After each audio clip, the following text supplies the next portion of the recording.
Research is formalized curiosity. It is poking and prying with a purpose, so said Zora Neale Hurston. 2 years of thinking never told me why I struggled to disconnect from electronics by 10 p.m. 1 week of experiments did. Each night I ask myself one question: what's my limiting factor? For 2 years the answer was mostly the same: disconnect by 10. Most nights I missed it.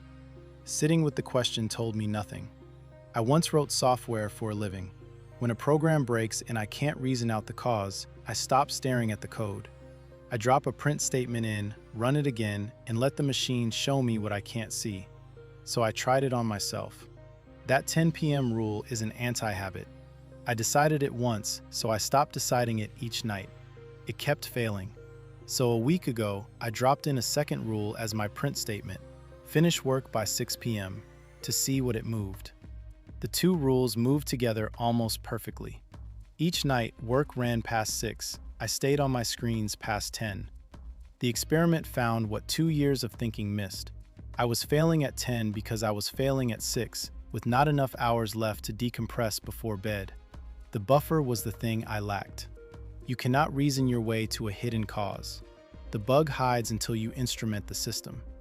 In 1847, a Vienna doctor named Ignaz Semmelweis watched mothers die of fever on his ward at several times the rate of the ward next door, the one run by midwives. The medicine of the day blamed bad air. Semmelweis read the gap between the two wards instead and found the one thing that set them apart. His doctors came to the delivery room straight from the autopsy table.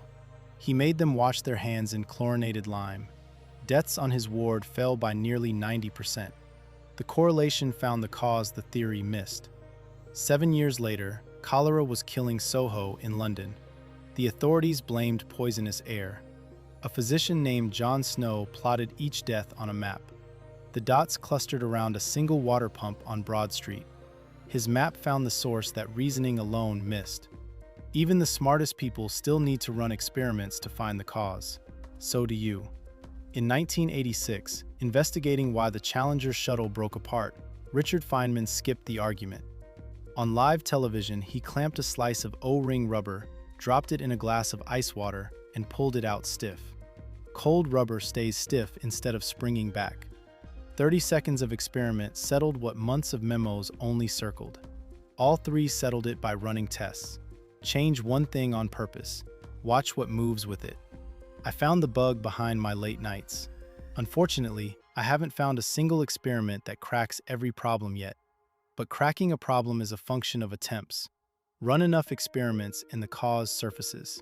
Run experiments at a high enough rate and you can engineer success. What experiment would answer a question you've been stuck on for years?